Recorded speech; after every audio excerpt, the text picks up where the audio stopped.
that we'll have an opportunity for commissioners to ask questions. And we're looking forward to the annual Mueller Financial Update from the Executive Director of the Economic Development Office, Ms. Holt-Grout. It's good to see you again. Good afternoon, Commissioners. It's good to be back. Good to see you.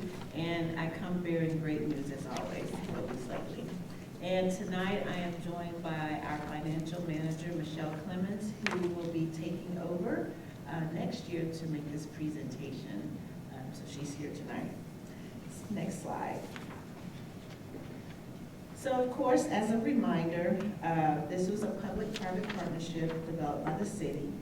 The city holds the land and the master developer takes down the land gradually and sells to a third party.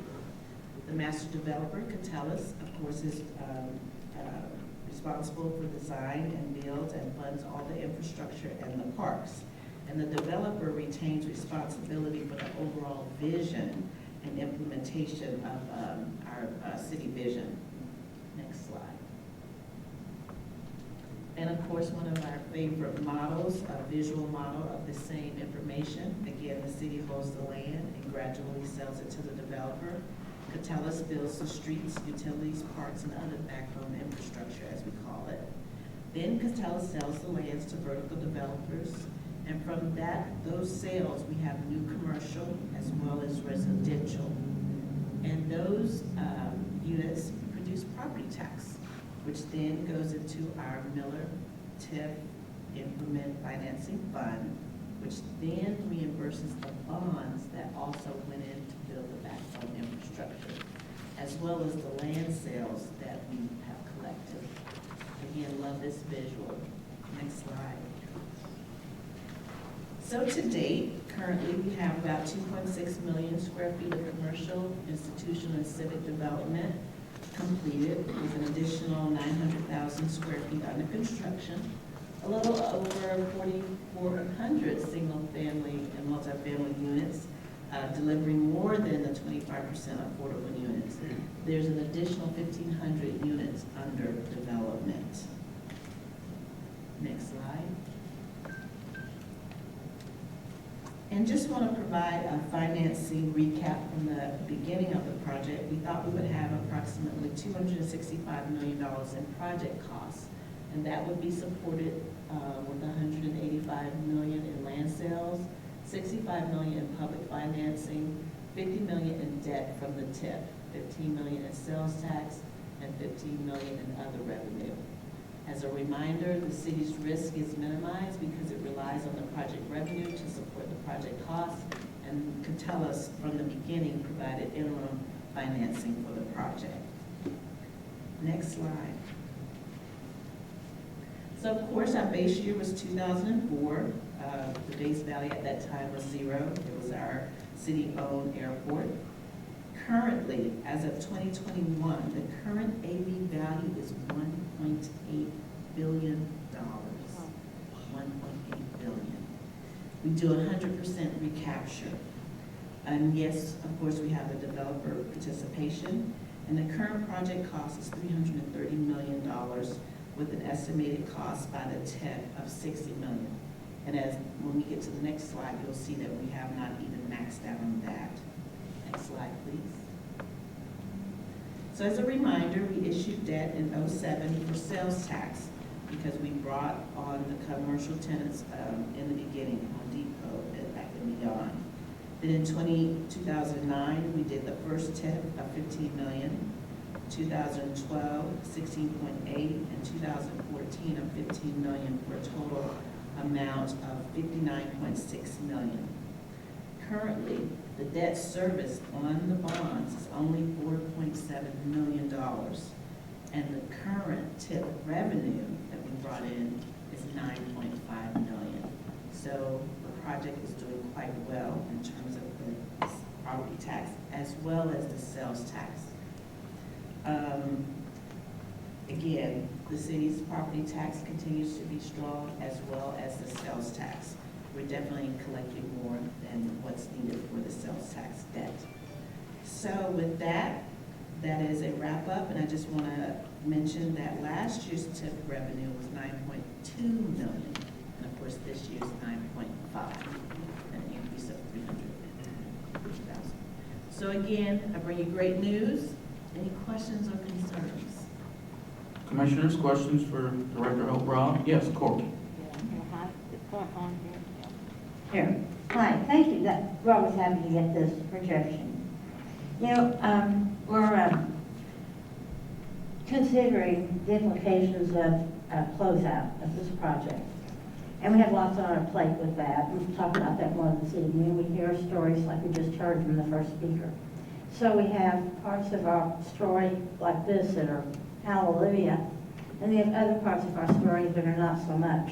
And we're struggling to figure out how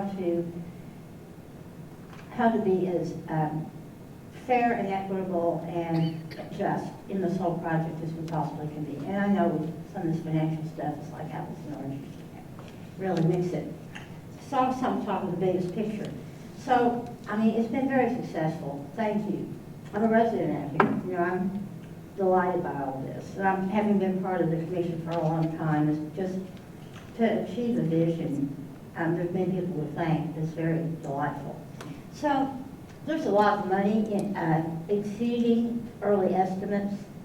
Is that money returned to the general operating fund of the city ultimately, or where does that excess revenue go? So until the bonds are defeased in 2032, So it will remain in our TIF fund. And we are in the process of conducting our look back as we not race towards, but as we come to the end of this build-out journey.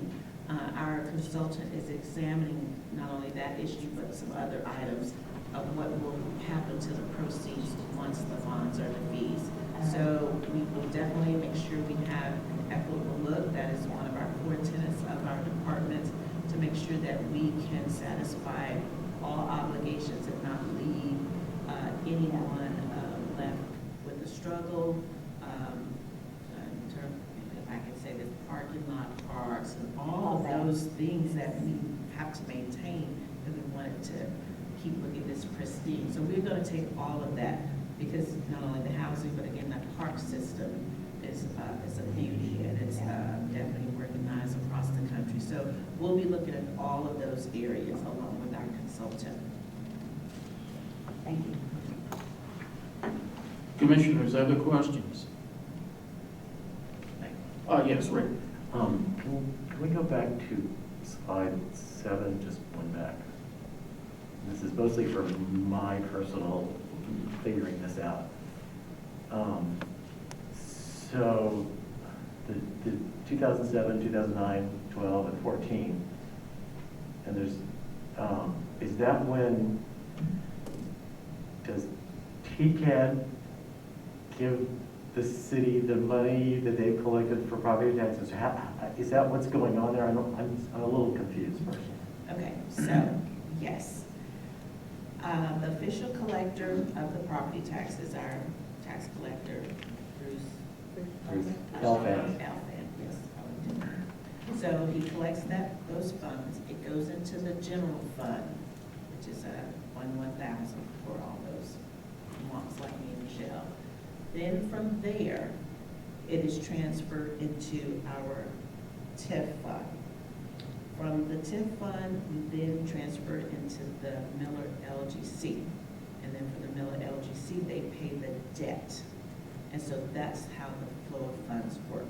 So even for the sales tax, the comptroller runs a special report that we work with them to generate, so they can run the sales tax just for this area. Again, the sales tax comes into the general fund. Sales tax through an agreement is moved to the Mueller LGC, and then that is used to pay the sales tax. The sales tax that's collected, and then the property tax is used to pay off the TIF. But it all flows through the general fund, and then it is dispersed through mechanism on the back end, as we call it. But it's done annually. Those are just sort of sample. Got it. Okay, thank you. Yes, we do year-end entries, and that's one of the year-end entries we check off to make sure we moved everything, we paid the debt, and so that's part of our year-end checklist. So none of it stays in the general fund, it moves over into the Miller tip. Yes, Corky? Just a question. Remind me what LGC, Local government court. thank you. My apologies, I'm That's all not right. just speaking acronyms. Yes, Dave? This is probably going to sound like a very basic question, but maybe you can point me in the right direction. As I think about that there's money and figuring out how to kind of close things out in the future ahead, what how do I say this? What are the guidelines, or what directs us to how the money that's generated through the sales tax funds can be used? Like, how it can be used? Is there something specifically in the TIF itself that specifies how the money can be used, or is it in the FDA, or? So when we issue the bonds, it's backed by the property tax. That's how we go out to the bond agencies and sell it, because we know it's backed. So until the bonds are defeased, and that's for both sides, on the property tax side, we collect and put in our fund until everything is defeased in 2032, as well as the sales tax. Now, once that is defeased, I believe, as part of the look back, that's when we'll start determining how those proceeds are issued out, possibly. Sure. Possibly, because that's. Right, and I guess my question is sort of like, Council. what are the bounds, or what, if we, and again, I'm not saying that money is going to be available to do anything, right? I totally understand that, but if that becomes a possibility, I assume that there's guidelines and boundaries of how that money can be used, and I'm just thinking to myself, where's the thing that I would go look at to understand what the boundaries are, of how that money can be used? So glad you asked that. So this will be actually, if I'm not mistaken, the first TIF we've officially closed. So council issued a resolution last fiscal year to come up with a policy that guides all of our TIFs, because this is not the only one. So the MBA definitely guides the closeout and the look back process for Miller, but then overall, you don't want just one policy for one, you want an overall guidance. And so council issued a resolution to come up with an official TIF policy, because this will be the first one that we have officially closed, we will officially close. Okay. Yeah, I don't know if it would be possible for someone in staff to just guide us to where that exists.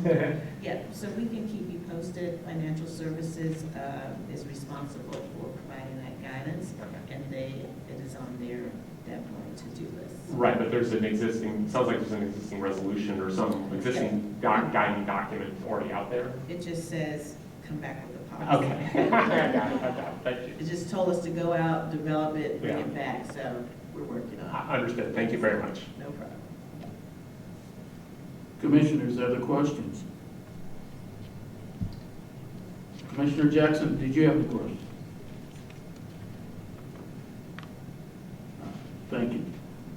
One, and I think this has come up in the past, and I thought this is a good time to repeat it. When the bonds are all paid off, any funds left over in the TIF is if I remember correctly, but you can clarify it if my memory isn't very good on this topic. But it's ultimately up to city council to make the decision about whatever funds are left over to be used, is that correct? Exactly. Ultimately, city council has the purview we can bring back the policy recommendation in terms of the TIF and the closeout, but ultimately council has the final say. We can make a great recommendation, but ultimately they do have the final say. And did council specify when they want this proposed policy to be presented to them, or is it? I cannot recall the date, but we have some years before we're right at the edge of the Miller. So I'm not sure of the date, but I can get a link to Jill and Kate to send you to that resolution. Any other And questions? it's not just for Miller, it's going to be for our Yes. overall, there's several TIFs going on right now. Commissioners, any other questions? All right. Well, Director Holt-Rock, thank you again, and Good to see we always look everyone. forward to hearing these positive financial results. Yes, I think we'll come back again with great news. Awesome, it's still booming. So. Thank you. All right. The next item on our agenda is a staff update on boards and commissions, and there's a particular issue that may have an impact, well, will have an impact on the membership of this commission. Jill, you want to give everybody the latest Yes. information you have available? Thank you, Chairman Jones. For the record,